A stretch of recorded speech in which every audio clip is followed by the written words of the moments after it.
বন্ধু তোমরা ভিডিও স্ক্রিনে দেখতে পাচ্ছ মোটো G31 একটি মোবাইল ফোন। তো বন্ধু যারা এই মোবাইল ফোন কিনবে ভাবছো এবং যারা কিনেছো তারা ভিডিওটা ভালো করে দেখো বন্ধু, তাহলে তোমরা সতর্ক হয়ে যেতে পারবে। তো বন্ধু পাওয়ার বাটনটা দেখতে পাচ্ছ, এটা ঠিকঠাকই আছে।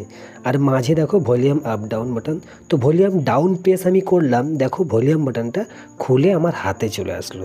তো বন্ধু এই বাটনটা থাকবে না। তোমরা যদি লং টাইম ইউজের জন্য ফোনটা কেনো, যদি যারা যারা ভাবছো যারা 2 বছর বা 3 বছর ফোনটাকে ব্যবহার করতে চাও, তারা কিন্তু এই সমস্যায় ভুগবে। মানে কখন ভলিউম বাটন, কখন গুগল অ্যাসিস্ট্যান্ট বাটন হাতে চলে আসবে কিংবা পড়ে যাবে সেটা তোমরা বুঝতেই পারবে না। আর ওপরে দেখতেই পাচ্ছ গুগল অ্যাসিস্ট্যান্ট বাটনটা নেই। তো আমার এই বাটনটা খুলেই রাখা ছিল, ভলিউম আপ ডাউন বাটনটা খুলেই রাখা ছিল, আমি ভিডিওর জন্য দেখালাম।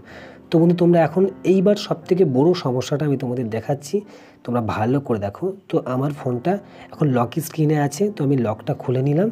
খুলে নিতে এখন হোম স্ক্রিনে আছে আমার মোবাইল ফোনটা। তো দেখো তো এই আমার হোম স্ক্রিনের মধ্যে আছে। তো এখন আমি কিচ্ছু করব না বন্ধু, কোনো অ্যাপ্লিকেশান অন করব না, আমি জাস্ট সেটিংটাকে অন করব। তো সেটিংটাকে অন করে দেখাবো, ভিডিওর সঙ্গে দেখো। আর এই মোবাইল ফোনটা নেওয়ার আগে বন্ধু ভেবে চিন্তে তোমরা মোবাইল ফোনটা নেবে।